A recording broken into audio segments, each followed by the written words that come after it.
ahead and get started. So this is Canvas as an instructional tool. It kind of combines pillars 1 and 2 a little bit in terms of it covers, that communication piece with announcements, but also the instruction piece with creating assignments and modules. If you're interested in knowing more about quizzes, SpeedGrader, and Gradebook, that session is right after this one, okay? And it will be different information from what I show you today. So the first thing I'm going to do, and again, I apologize, some of this will be just repeated information for some of you who've been with Canvas for a little while, but I'm just gonna go as though most of us aren't familiar with this, okay? So the first thing I'm gonna show is how to edit pages. Now, if you're at the secondary level, this is similar to the template that you have. Elementary, you will have a different template because we wanna make that kid-friendly. But you edit the pages all in the same way. So I can edit my home page, or we already have these pages hyperlinked. So if I want to add to I'm going to go to the parent one. So I'm going to show you how to get rid of the text there. But if I go to the parent, oh yeah, there it is. Okay, if I go to the parent one and I click on edit, okay, so I just clicked parent into the page and edit. This is a page within my Canvas. If I were to go to pages over here and view all pages, this would show up. Lacey? Yes, I'm not presenting. I don't think we're able to see your presentation. You can't. I'm so sorry. Thank you, Brad.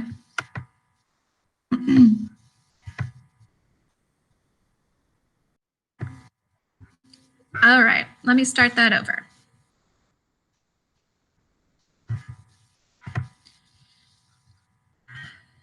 So I was at my dashboard, okay, or I was at my home page. I clicked on parents because I want to edit this page. Once I'm in the page, I clicked on edit.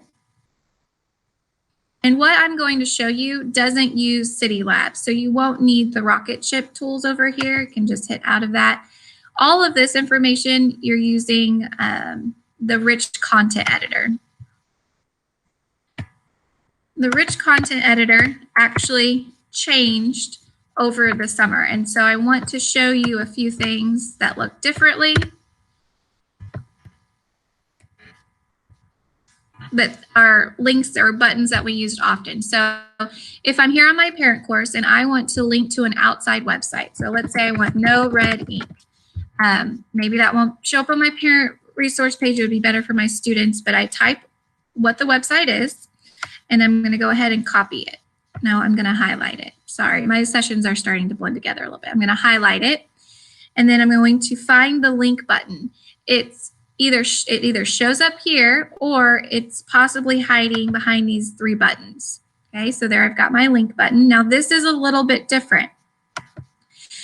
In the old rich content editor, it was easier to find the course links. And so I'm going to make sure you know how to get to that still. But this is an external link. So I'm going to click external link.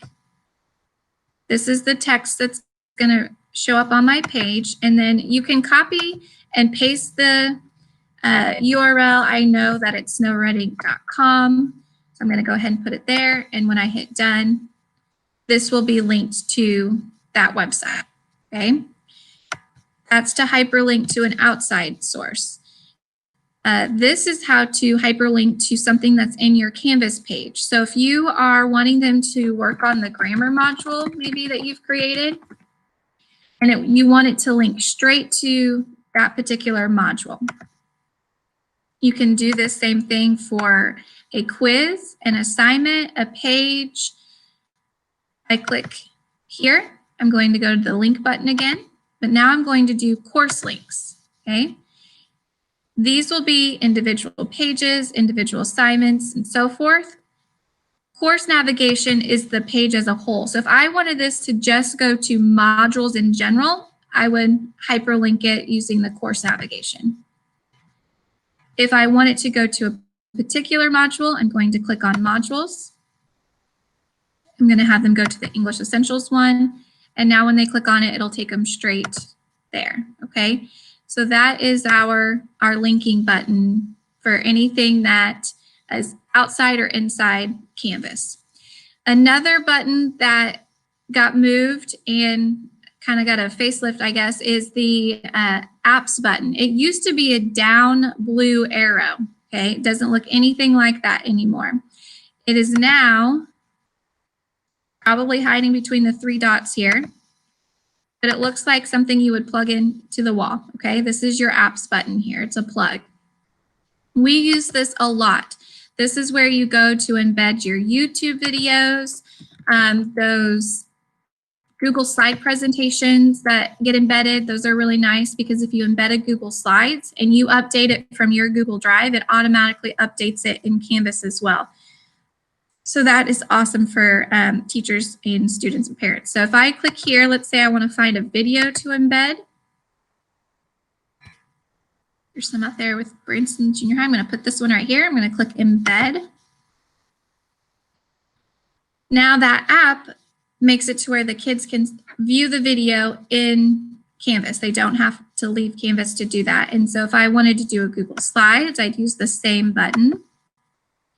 Okay, and I would click on Google Apps. And when I do that, my Google Drive pops up. I can select the presentation I want to use, and it shows up in a big screen. It's nice and easy to navigate through, and the kids don't have to leave the site to find it, okay? So those are some things that I wanted to show you with the rich content editor. Pretty much everything else is the same. And we just want to make sure, you know, you erase all of your blue text. This was just resources for teachers. So we don't want to publish and have our parents and kids see that. So I go down and save. Okay, just to show you, if I click on no red ink, it should take me there. If I click on grammar module, it should take me straight to that grammar module, okay? Now you can use the rich content editor when creating announcements, discussions, assignments, pages. That's all the same in those different parts of the program. Do we have any questions about pages and rich content editor? I could just get a thumbs up that you're good to go. Okay. Thank you, guys. All right, let's go next. On my presentation, these are just some links to videos and guides within Canvas. But if you're really struggling with that rich content editor, the video that Canvas put out is great. It'll walk you through all the different parts, and I encourage you to take a look at that. So next we have announcements. We know that the district has put out the expectation that all teachers will post an announcement every day, whether we're in school or outside of school. They should cover the expectations and assignments for that day. You know, when we're in person, you know, those announcements maybe look one way, and then when we are in an AMI day, it maybe is a lot more detailed or interactive. You can create a video announcement, which would be great if you, that way your kids will get to see your face, and then you can talk them through any information that they need to know for the day. Those can be created with Screencastify or Loom, and then those are easy to embed in announcements. And then it's part of our PGP goal for everyone this year that we will be proficient in Canvas, and we'll be following those 3 pillars that have been put in place. So announcements will be a very important part of the school year. We realize that for our younger kids, you know, when we first start back on day 1, you may not have them log into Canvas. Like, we get that there's some other things that you would need to do, but just getting in the habit of maybe showing it on your whiteboard with your projector and showing kids, hey, when you're at home, click microphone, okay? If they leave the first day and they say, and they know, if I'm at home, tell mom to click the microphone, that would hopefully get them to announcements, and then their parents could guide them through the process at that point until you can get them trained up. But one of the features that I really like in announcements, and I think that we will utilize it quite a bit, is the delay post option. So I'm going to go ahead and show you around announcements. There is a template that came through with the overall course template. If you want, you can delete this, or you can delay post it and use it as a resource later on. But if you are interested in using these images, you can go into the edit, and then you just copy this and make a new announcement and paste it in there. If you only like a couple of these, then just take away, like if you don't want bell work, take away bell work, take away agenda, and just use learning objective and assignment. But that's one option. You don't have to use any of that, honestly. I know a lot at the lower levels, they're embedding Google Slides and making those interactive, or you can do that video like we talked about. I'm going to show you just if I go to edit this template here. Again, my rich content editor pops up here. So I can do all that hyperlinking that I just showed you. I could easily type under the picture and the heading. And then I have some options down here. If you want to send it to all of the sections that are cross-listed into Canvas, you just leave all sections. If you want to send to just your first hour and your fourth hour, you could search for them here and it'll only send it to those hours. So that is a nice feature with announcements. Now, delay posting. Here's why you would use this. For example, the school has asked that every teacher has a few emergency plans in place. So in my mind, that would be a few announcements that have review content in them that can be pushed out by my buddy teacher, which hopefully you heard about buddy teachers yesterday in your building training. But if I post those into next school year and I'm too sick to get to my computer to send those out, my buddy teacher could go in and change the settings on this and send those out accordingly. Or I've already created my announcements for every day for the first week of school. And I've used the delay posting to do that. Reason being, we know, well, first of all, the first day is probably going to be a little crazy. And there's a good chance I would forget to make sure I send an announcement out by 9 a.m. because I have to do that whether I'm in school or out of school. So I made one. I put the date. It's probably good to make sure your announcement has the date on it, maybe the day of the week. But I made one for Monday, August 24th. I put on all the information that I wanted to have go out, and it's delay posted for that date. And then I put the time. So at 7 a.m., Canvas will send that out for me, okay, once I hit save. If you don't want, you want it to send, if you don't delay post, it sends immediately. So just so you know that. Okay, so that's your announcements. There's something else I want to show you with announcements. If you click on the three buttons to the side, you should get the send to button. So if you guys collaborate maybe on a Friday, you decide to make your 5 announcements for the previous week. You want to delay post them so you don't have to worry about them in the morning. You can also share them with each other. So if somebody's assigned to doing Mondays, Tuesdays, once you get Monday done, hit the send to button, type in the teacher's name that you want to send it to, and then hit send, okay? And all shared content is going to show up in the account button. They'll get a little 1 here. Then they just import it into their course and they can add it and have it set to go out whenever they like, okay? Do you have any questions on announcements or delay posting or anything like that? I think we're good. I'm going to check the chat real quick.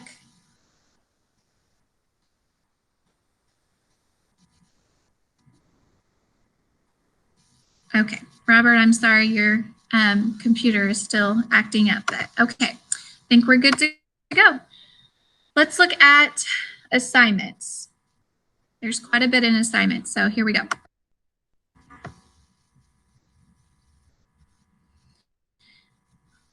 If I click on assignments,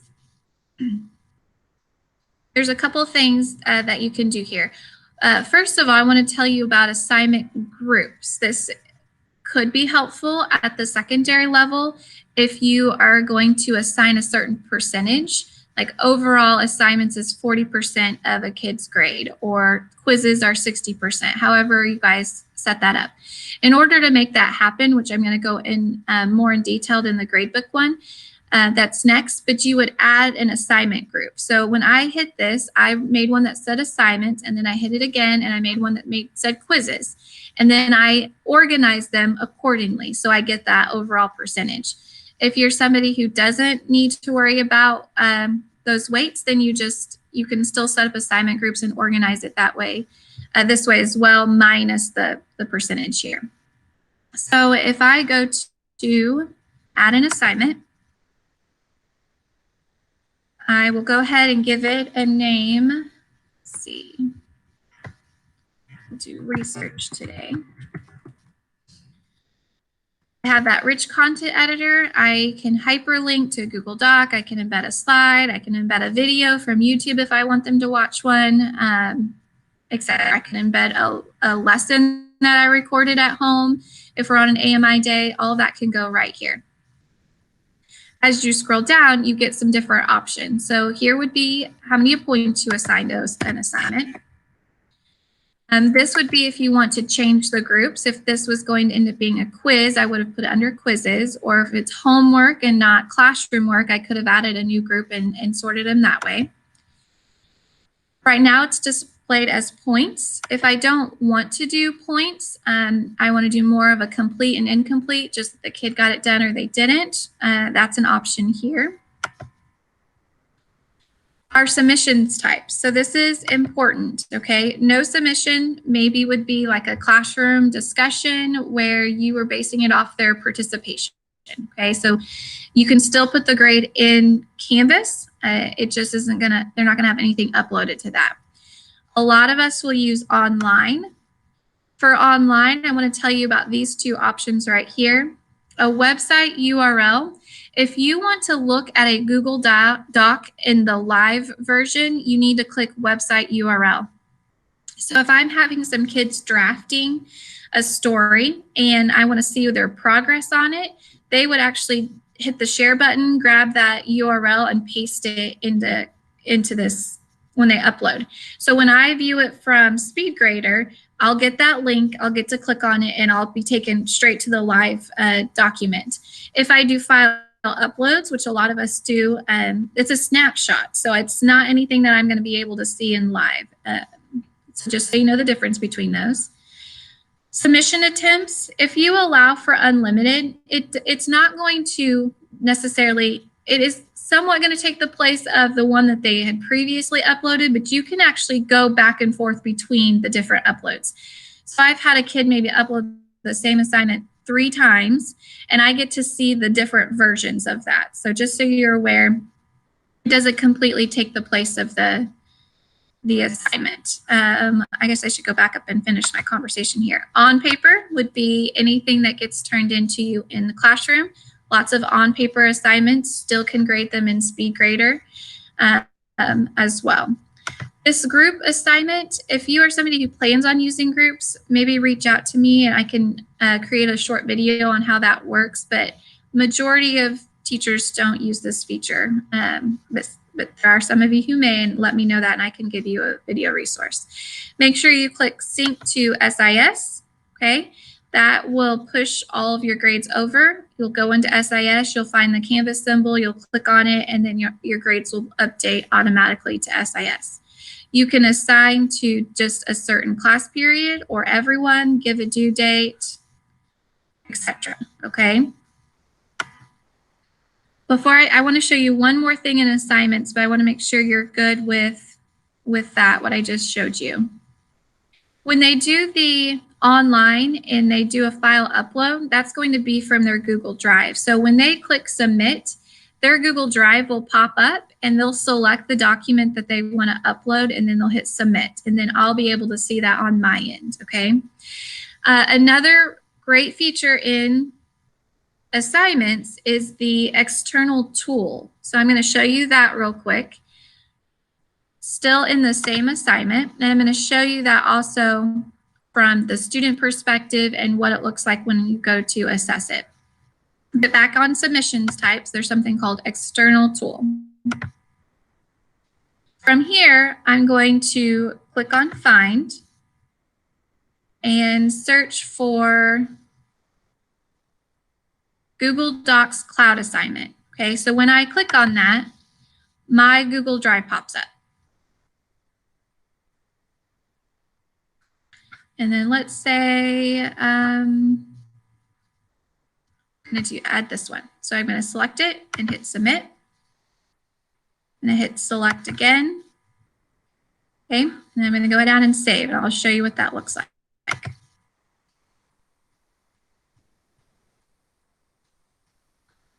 This is what it will look like on the kids' end as well. Why this is amazing. When a kid goes in to complete this assignment, they can actually type right on the document. Okay? And it does not change my document. Mine still stays the same. This actually becomes theirs. They can fill it in Canvas, and then there's going to be a submit button that shows up. They can click submit, and it'll send it straight to my gradebook. Once they get out of Canvas, and if they go back into their Google Drive, they're going to see their version of this document show up in their Google Drive as well. So it's really nice because they don't have to leave Canvas. They can type it right into that box, hit submit, and then I can see it. So I'm going to show you. I had my husband do this for me. I added him as a student. So I will show you what that looks like. Let's go back to assignments. There's a couple different ways you can get to SpeedGrader, and I'll cover that in the next session, but it was this paraphrasing one. Okay, so he completed this, he submitted it. I go to SpeedGrader, and here it is. This is what it looks like on my end, okay? SpeedGrader is awesome because I can add comments to my document, okay? And the kids and parents will see these comments show up. Yesterday, I added not a valid answer because the only thing he added to this was that paraphrasing is boring. So I gave him 1 point for that yesterday. And then I can also add a comment here. And when I submit this, parents can see the comments that show up here, and so can students. But I wanted to show you that from a teacher perspective.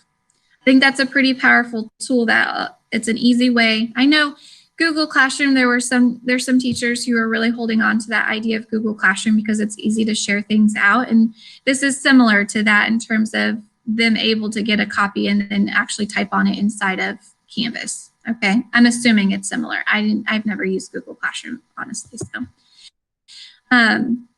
any questions about that external tool? I'm just looking to make sure I've covered everything. Are we okay with assignments? Okay, I'm going to take that as a yes. I'm going to take you through. Next is discussions. There's really not a whole lot to show you with discussions, but where'd it go? There it is. So to add a discussion, I hit the plus button. And maybe I want them to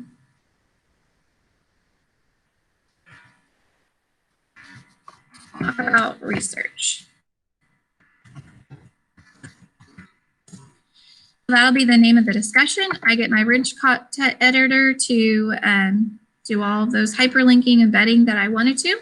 Share to certain sections or all of them. I can upload a file if I choose. You can also grade discussions. If you're grading on participation, click on the word graded.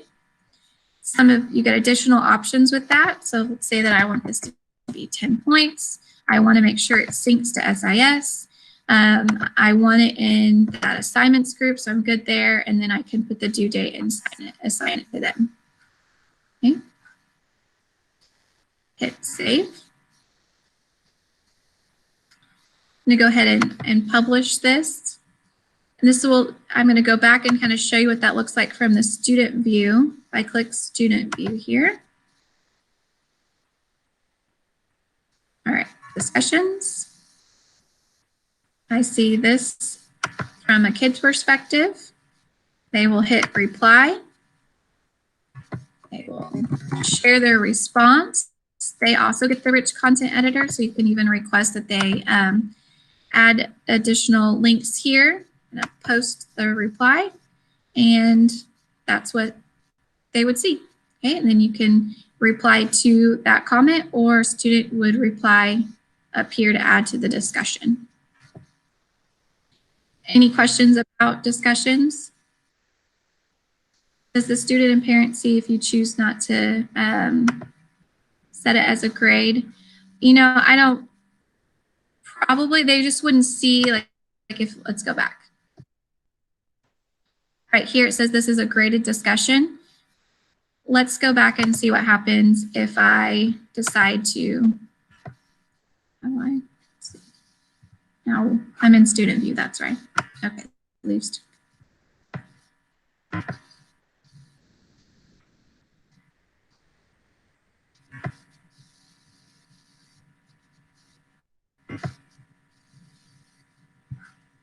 All right, let's edit.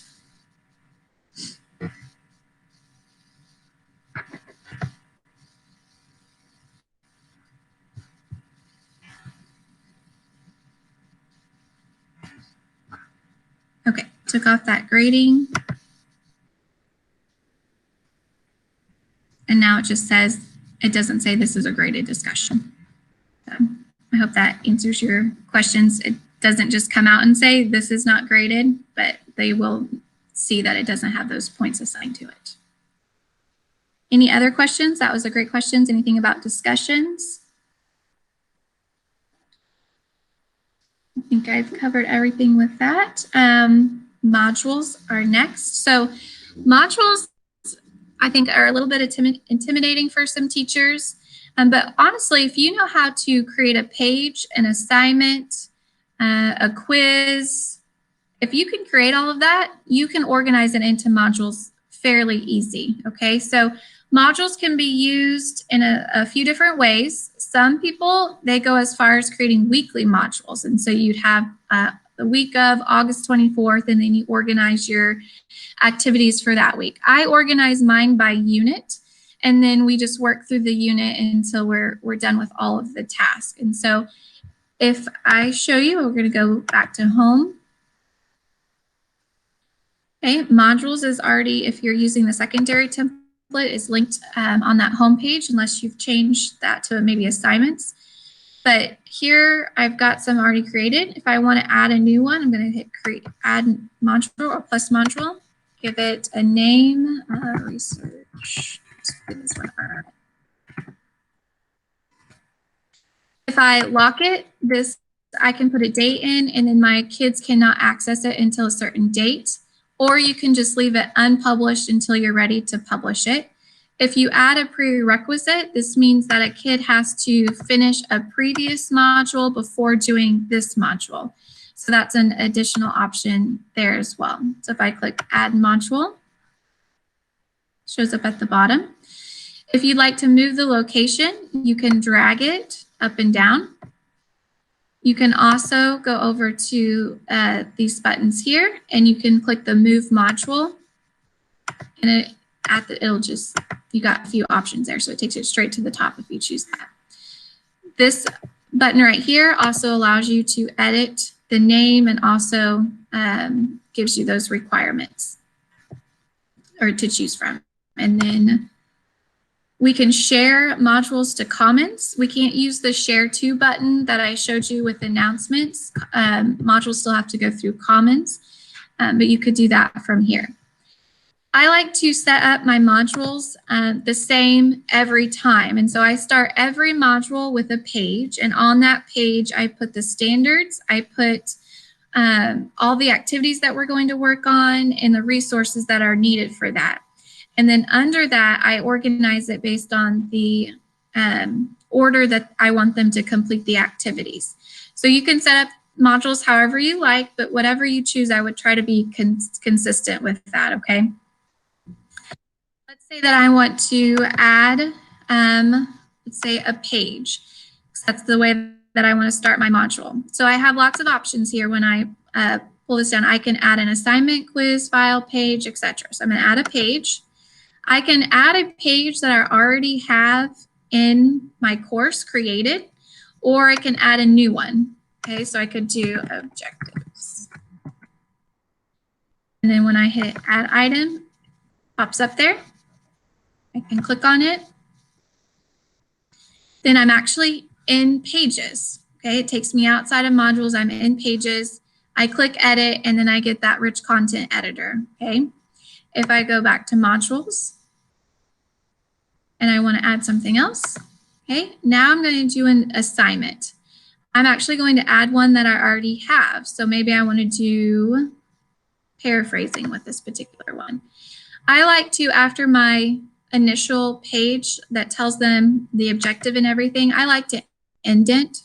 Obviously, that's not required, just another idea on how helping kids navigate through that. So I'm going to add the item, and notice that it pops up right there, okay? That's really all there is to modules, honestly. Make sure you have it published if you want kids to see it. Just remember that add button. What's nice about this is if I added an assignment using this tab 2 weeks ago and I'm now ready to organize it into units, it's going to show up here, okay? If I make that assignment in this window right here, it's going to show up in assignments. And so that's really nice to be able to, you don't have to create things in more than one place. Do you have any questions about modules at all? A lot of the times it's just kind of sitting down and deciding how you want to organize that and then getting started with it, okay? All right, I have 2 more things to show you real quick. So that share to button, I already showed you with announcements. We know that we can't do that with modules, okay? But we can do that with assignments or quizzes. So if I want to send these grammar notes to somebody, I click the 3 dots, I get the send to. Again, I would type that person's name and send. You can also copy to, and that's nice if you want to copy this to another course. That's this button right here. So you would hit copy to, you would type to find your course, and then you would send it on over. So that's a great, somebody emailed me yesterday and wanted to know just how they could share things with their people in their grade level, and that send to button is a great option. We did that during the summer during English curriculum. We built some quizzes together to use as common assessments, and then one of the teachers that built it, she sent it to us via send to, and we were able to grab it. I'll show you what that looks like. You would get a notification, like a 1 here, if you got something sent to you. Then you go to accounts. The 1 or 2 would show up here. You'd click shared content. And then what was shared with you would pop up here. And then from here, you would be able to import it into the course that you'd like to send it to. Okay, so that's the shared to button that I think would be very helpful. Commons, just real quick, most of you are going to be familiar with Commons because that's how you grabbed your template. You can get to Commons through an actual course. Okay, you can import from Commons, or if you just want to look around, maybe use the Commons button over on the left-hand side. And then you can search for anything. This is opened up to where you can search for resources shared by other teachers from other districts if they've made it public. You can search for maybe your teacher friends sent a module over to Commons. You could search by their name, find it, import it. When we have a new teacher start in the English department at the junior high, I typically put my course in Commons and allow them to go grab it because it's full of resources, content, modules already created. I do encourage you, if you pull something from Commons, to maybe create, we call them a sandbox course, because sometimes a course can have a lot of information in it and you don't end up wanting all of it. But then if you've put it in your active course, it's all there. So if you throw it into a sandbox and you go through it and you like some things, you can copy them to the course that you want them to go to. Use that copy to button as an option so you're not loading down your course that you're in. Okay, that is all I had on my list. I know that is a lot. Do you have any questions that you think would be helpful for everyone? I don't see anything in chat right now. Does anyone have anything? And I can stick around after this. I've got about 20 minutes before my next session starts. So I had several people stick around after people signed in and asked questions. So I'm going to go ahead, the document to sign that you participated today in this, I'm going to change the settings so you can edit. That's at the end of my presentation, or actually, I will go ahead and grab it for you and put it in the chat too. So please don't leave without signing in. Okay, I see. Stephanie, I think you actually said, does the student and parent see if choose not to have the assignment figured into their final grade? I think did not answer that question for you with discussion. So, you know, that is something I don't necessarily think it's going to send them a red flag and say, hey, this doesn't count towards your final grade. But they probably wouldn't see it like a score pop up in the grade book necessarily for it. So I haven't played with that feature. That's something that would be, I'll write that down and see what that looks like. Weird. And Stephanie, I will, if I find the answer to that, I will, not if, I will find out that answer and send that to you in an email. Okay, Stephanie, about that final grade. How much have I used the external tool? Not much, Mr. Matthews. I'll be honest. I've got plans of using it this next year. I have heard in the past there are some things that are a little bit glitchy about it, but Mr. Matthews, have you used it often? Can you give us any pointers with that? Or I have not used it yet. That's what I'm trying to get an idea from others if they have, or if you have. Yeah, I know that Dr. Brenner, I think I had actually mentioned to her that I hadn't used it often, and she kind of looked at me like, this is a really awesome tool. We should be using this more often. So I think it's awesome. I really think it works really well, and I would encourage you to give it a try. I'm going to use it this year. I've always just kind of linked to the document and had the kids make their own copy. I'm not going to do that anymore. I'm going to use this external tool instead. So let me know if you have any issues on it with it if you start using it. But I think it's a pretty good option for creating those copies in the kids' drives. It says, do you have to assign points to an assignment you post? Do you have to assign points to assignments? No, you don't. I honestly, up until this year, the last several years, I've used standards-based grading. And so I have always made it show up as complete and incomplete, and I haven't assigned points to it. Then I actually use the rubric feature that's in Canvas. I didn't put that in here, and honestly, I didn't add it to the next session just because it's one more thing to learn about. But if you're interested in the rubric feature, maybe put that, Melissa, in the comments there, and I will create a little video and send it to you. But I used rubrics for the last several years, and then just made the assignments complete and incomplete. Okay. And sometimes I've had some teachers say, well, if it's just complete and incomplete, and you know, do they do the work? And yes, they do the work. It's not optional. But I also had a policy, well, if you don't do that assignment, you can't move on to the next one. So I guess we'll hang out here on this assignment for a while. And I never had much pushback with that. But, yes, you can do complete and incomplete. So Melissa, just let me know if you want me to make you a short video on rubrics. I can do that. Or anyone else if you'd like a video on that. Okay, those are great questions. Anyone else?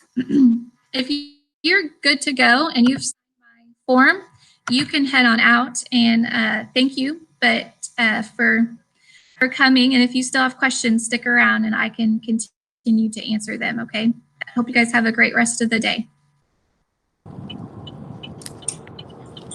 Hey, Lacey? Yes. I'm having trouble signing the form. I'm not really familiar with this. Do I hit the link in the chat button? That's okay, Danielle. I'll put you on. I had a couple people that had trouble with that yesterday. I'll add you to the form as soon as I get done with this session, okay? Oh, awesome. Thank you. No problem. Have a good day. Lacey, I had a Yes. question about, I was in your session yesterday and I just, about notification and you recommended some, how do you, on the, what do you recommend to set notifications? How should I set the notifications, do you think? Set your notification. Do what? How do you set your notifications? Because several options under notifications I saw, but Yes. So I think, I mean, honestly, that's just going to be your preference. Let me kind of show you one that you want to for sure. Like, I definitely make sure announcement is set up to receive right away. So I get like Dr. Braun's announcements when he sends them out through the junior high Canvas course. I also make sure that conversation message is notified right away, because if a parent or a kid sends me an inbox message, if I click on this, it sends it to my email and I can actually read it from my email. And then from there, honestly, those are probably the main ones. I like to receive the announcements that I created. I'll probably honestly not keep that this coming year, since I will be making a lot of announcements. I don't know that I want to flood my inbox with that. But so I probably honestly, I may just not send myself that at all. But from there, that's really just what you prefer. But I would definitely make sure the messages show up in your email, and then those announcements set as daily. so to make sure the parents see, I guess that's up to them. That's however they decide to set their notification, I guess. If I want to make sure they see it, that's up to them on how they set theirs, I guess. Yes. Yep. And those parent resources that I don't know if you came to one of my parent ones, but there's some linked in that presentation, and it shows them how to set their own notifications. And then they can download the parent app as well and use the app too. But yeah, that'll be on their part to set that up. Thanks. Yep. Any other questions? I think I saw one in chat. Let's take a look and see. Kelsey, how do I access the external tool in assignments? I forgot which, but okay, yeah, let me show you that really quick again. So if I am in my course, go to assignments.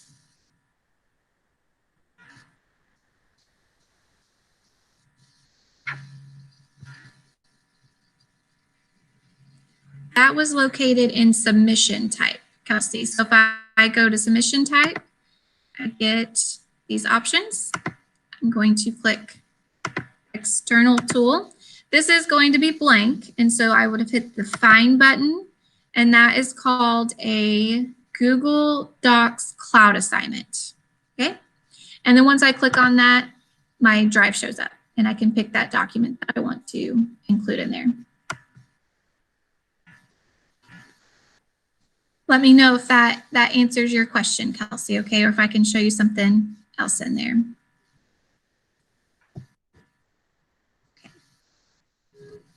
Anyone else have something you'd like for me to show? And it doesn't necessarily have to pertain to what I've presented. If it's something you've seen in another session or I didn't cover, I'm happy to show you that real quick too.